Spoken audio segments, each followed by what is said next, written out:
Hi guys. Let me get organized here. Do I need this? Can you all hear me? Am I loud enough? I don't like these. We don't get along. I like your pants. Thank you. Did you hear that, Susan? They like my pants. Okay guys, I want to first thank you all for inviting me to come and share my story. I feel every time I share my story, it's almost like I put a band-aid and it makes me feel better about the way my life went, and everything happens for a reason. So anyways, I'm here today to tell you about a person's choice that nearly claimed my life and ended me. You may be young, but none of you are stupid. I hope today has made you think about the choices you make in life and how they affect others. It's something unpredictable, but it's the greatest gift we have, life. Have you ever thought about what it would feel like to be that guy that made a poor choice that might end someone's life, like your boyfriend, your girlfriend, or even another family member of yours? Hello, my name's Aaron. I'm 31 years old, and I've never been so excited about living the best life I can. After almost having my whole world slip away from me, I cherish life a lot more now. I grew up in Calgary in a blended family with lots of love around me. And I'd like to take this opportunity to welcome three of the most greatest people I have in my life. My father, Lee Cheshire.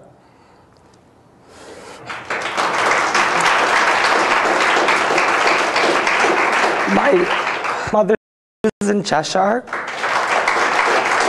And my sister, Lisa Cheshire. Thank you, guys. Without them, I would not be alive. I grew up in Calgary in a blended family with lots of love around me and great life experiences which have made me who I am today. Life became exciting for me when I started school. With so many new experiences, I started to realize who I was in life. School also came with a lot of challenges. I spent many nights overwhelmed in tears and struggling with understanding my education. After I was diagnosed with dyslexia, I understood why I was so confused with my education. So once I knew what my problems were, I was able to work a lot better because I knew what I had to do in order to learn. So it was a struggle. Guys, I'm not going to stand up here and tell you life is great and it's so easy, but it's all about the attitude we make in our heads. Your life is going to happen to you regardless, and it's going to throw some pretty hard things at you. It's going to be up to you to make the best of it. I was always a class clown, encouraging people to laugh in school as a way to distract people with my struggles with my education. I was also extremely kind to teachers who were only there to help me become a better person. Graduating high school in 1999 was one of my biggest, proudest accomplishments after all those years of struggle and confusion and spending many nights in tears. I was also nominated by some teachers who I now consider my friends as the Calgary Herald's class act. I was interviewed and featured in the newspaper, and that really motivated me to start my journey on this road we call life. My father, Lee Cheshire, is a chief with the Calgary Fire Department. He invited me when I was 13 years old to join him on the Calgary Fire Department clown team. We went around to hospitals to make sick kids and people of all ages smile and bring joy to them in challenging times. We also participated in the Calgary Stampede Parade and the Underprivileged Kids Christmas Party. I felt like I brought the party everywhere I went in my life.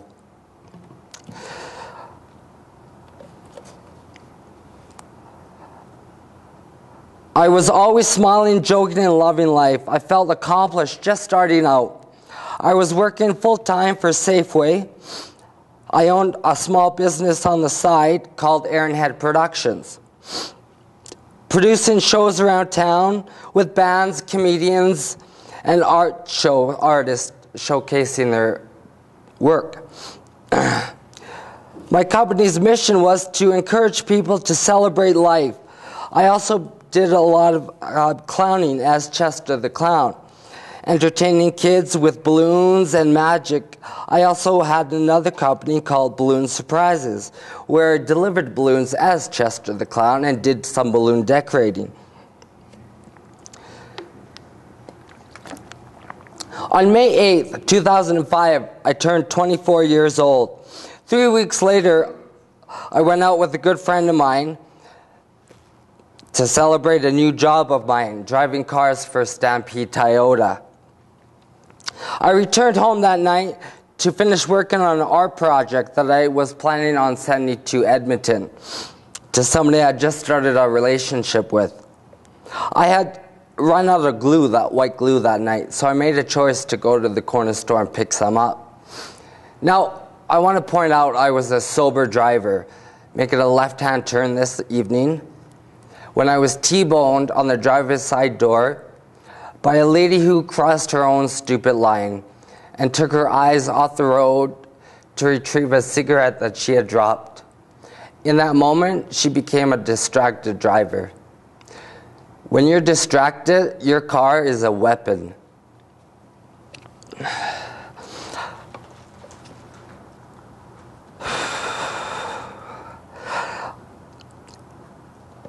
My dad always told me for every action in life, there's going to be a reaction. The reaction of taking your eyes off the road is your car will be a weapon.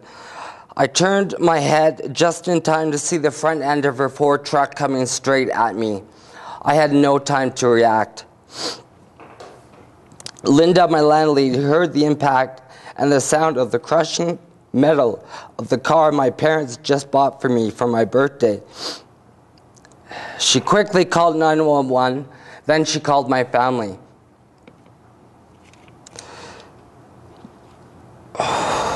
My father was working that night at another fire hall. He called the captain that responded to my accident and explained he thought it was his son involved. The captain that responded to my accident told my father, "Lee, it doesn't look good. You need to get to the Foothills Hospital as fast as you can." Can you imagine a parent's worst nightmare in that moment? I was extracted from my car with the jaws of life. I was found lying on the side of the passenger. I was discovered lying on the passenger side of the car. I was put in the ambulance and rushed to the Foothills Hospital. I went in for emergency surgery.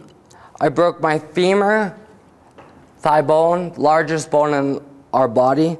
I also broke countless bones in my face, which had to be replaced with metal plates. I had swallowed my top 3 teeth. Both my lungs collapsed and my spleen ruptured.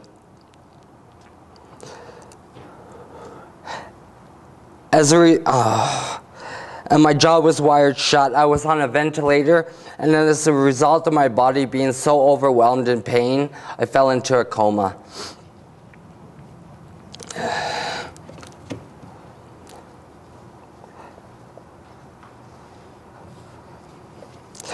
Everyone I had ever touched in my life was praying for me. I was surrounded by some great people who witnessed me fighting for life, with a constant sense of heartache, not knowing if I was going to survive this. 2 months later, my dad and stepmom were sitting in my room, trying to encourage me by playing a favorite artist of mine, Celine Dion. The song was A New Day. When I finally opened my eyes and said in a weak voice, "I love you guys," I saw a lot of love and excitement around me. It was a great feeling to know that I mattered so much to so many people. I was on Unit 58 at the Foothills Hospital. I started to call it Hotel 58. Humor was my way of coping with everything happening in my life. I had to relearn how to live life again. I was 24 years old. I was walking, but I was feeling like I was 3 years old again. Learning how to walk, how to talk. I needed my diapers changed. I didn't understand anything around me. I needed help eating. A lot of people with brain injuries get angry and lash out at people. Luckily, I was happy all the time. It was a little ridiculous how happy I was. I was just so glad I had a second chance with life. On the days that I got so frustrated because things no longer seemed as simple as I remember them to be, that inner boy inside of me that always had fun in life, I was feeling like I was sinking in a horrible, unhappy mud puddle. And it was tearing my heart out because I could not remember living a lot of my life. A lot of my confidence and excitement for life was gone. But after a while, I saw that things always get better. So that became my slogan in my life. When I found myself in a situation I did not like, I would say to myself, it always gets better. Life always gets better, guys. You're just in a brief moment in your life right now. You have the whole world out there. It's going to get better. So that became my slogan when I found myself in therapies, learning how to use a body that I forgot how to move around in. I would say to myself, it always gets better. And I would change my attitude about the things I had to do. My brain injury turned off my filter we all have, so I would say things that would offend people sometimes. I had to learn how to socialize and behave appropriately around people again. I had visitors all the time I had visitors all the time and was surrounded by some pretty great people. I had teachers from high school coming to share their memories of my school days with me. I loved hearing the things from my past because it was like reliving my life again, and I was beginning to get a better understanding of who I was in life. I had some teachers around when I told my first joke. Would you like to hear it? Why did the suspenders get arrested? For holding up the pants. I just woke up. I was still telling jokes, trying to make people laugh to distract them from all the heartache and struggle I was going through. All of the energy you put out in this world, guys, believe me, you'll get back. Laugh lots and you'll live a great life, guys. After the police were confident I would survive, they charged the lady that nearly cost me my life. She was charged with driving with undue care and not having insurance. Neither are criminal charges. The officer served the ticket to the lady, unfortunately not dating that ticket, which means she walks away from a choice she made that I will spend the rest of my life dealing with. I was pretty angry at the world, thinking to myself, why did this happen to me? What have I ever done to deserve this from life? I had to let go of all of this in order to move on. So I decided I would write a letter to the lady who caused all of this damage.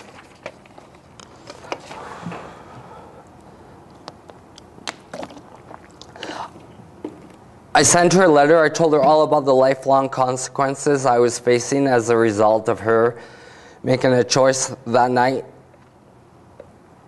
I also told her I forgave her. I never heard back from her. After 6 months of ups and downs in my recovery at Hotel 58, I was discharged to begin my new life. It was decided I would live in my It was decided I would live in my father's pool house. So all my family and friends helped me move in and set everything up, so there were lots of familiar things around to help me regain memory of my past. As I was getting comfortable, I was still in my wheelchair at this time, learning how to move around in my new spaces. I pushed myself into my office, and to my amazement, I saw on the wall an autographed picture from the same lady that welcomed me back to life, Celine Dion.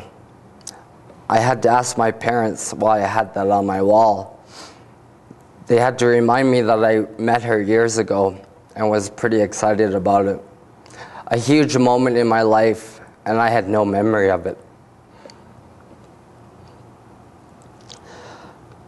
I had to continue therapy for my brain injury at Burke Brain Injury Rehabilitation Center. It was pretty intense trying to retrain my brain to do some pretty simple things that we all take for granted. Learning how to move again in a body that I forgot how to use. I was walking with a cane. I had a pretty distracting shake. I was prescribed the same medication that people take for Parkinson's disease. I was constantly uncomfortable in my own body. I was a 25-year-old, feeling like I was 85 years old. I was constantly uncomfortable, emotionally mixed up, and constantly uncomfortable. We said that, sorry. It felt so weird to be in my body. I found myself always rushing through life, in good times and in bad, not allowing myself to enjoy life. I think because it was in my head how fast our world can all be gone, guys. No tomorrow is promised to anybody. 5 years of battling with lawyers and my insurance company, I received a fraction of what I would have received had that lady made a choice to carry insurance. It has allowed me to buy my first house. It's right next door to my father's house because their fridge is always fully stocked. And there's a pool in the backyard.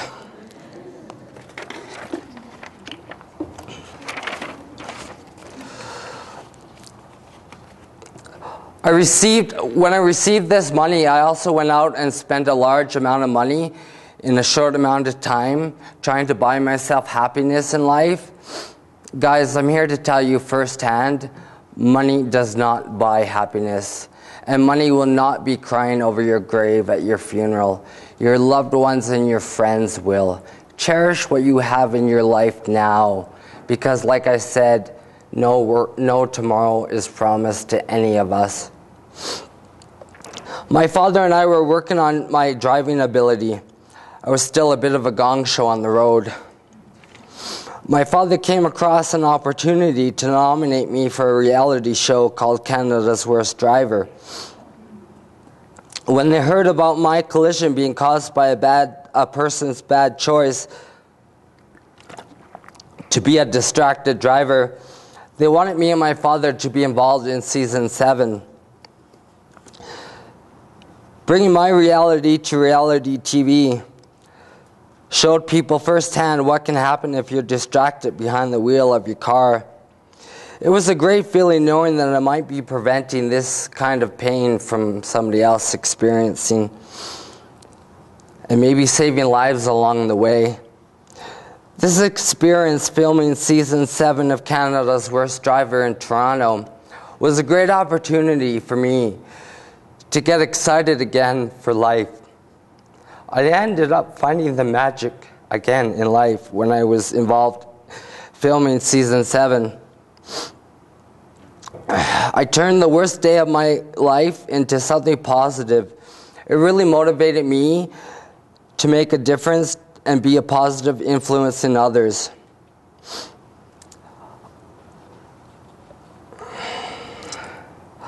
I saw firsthand my ability to make a difference.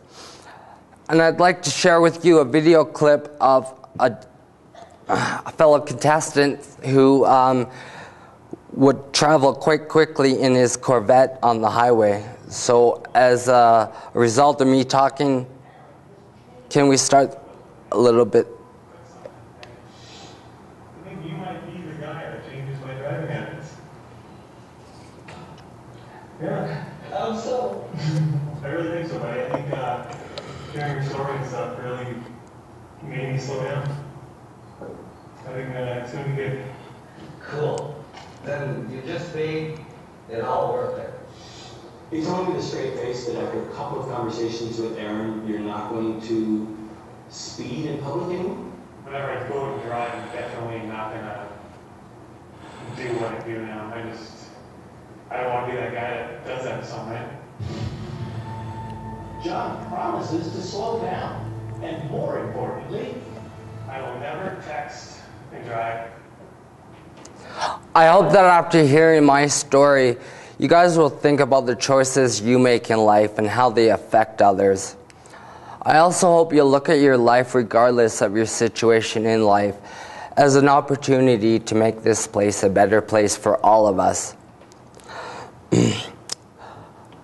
Go out there, celebrate life, have a lot of fun, guys. Just don't cross that line. I'd also like to give you guys one more piece of advice.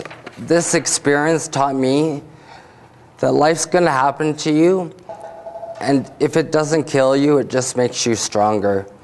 There is everything you need inside of you to do whatever this world throws at you. You're stronger than you think, guys. Thank you for listening.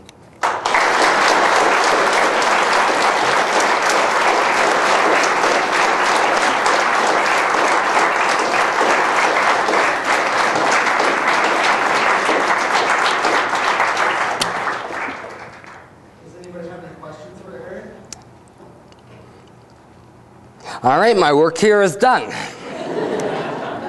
I don't bite, guys.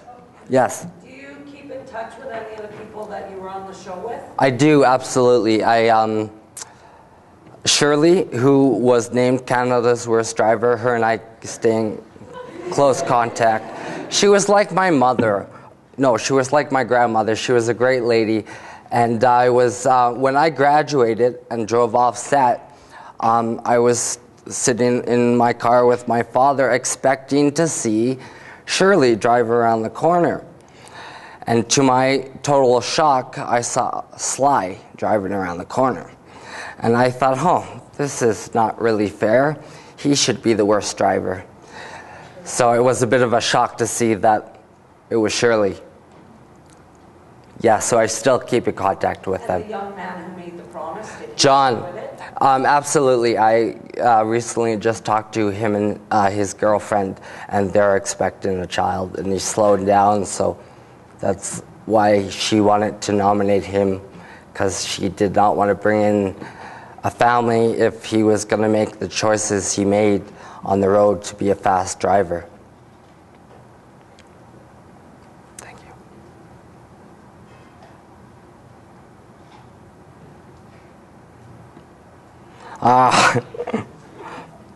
Awkward.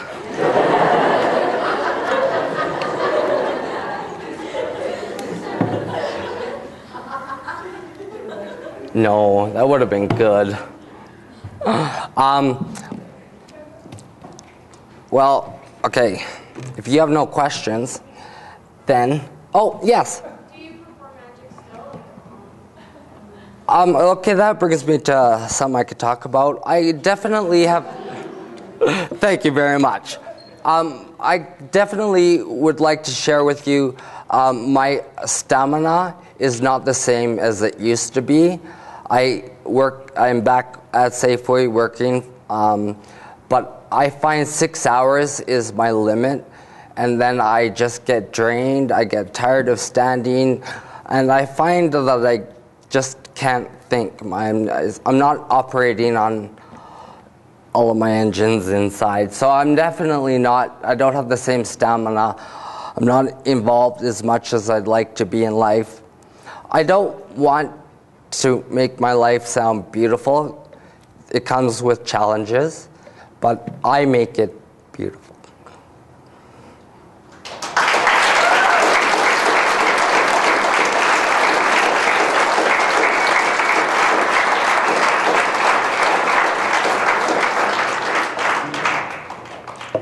Okay, I'm just gonna sneak away then.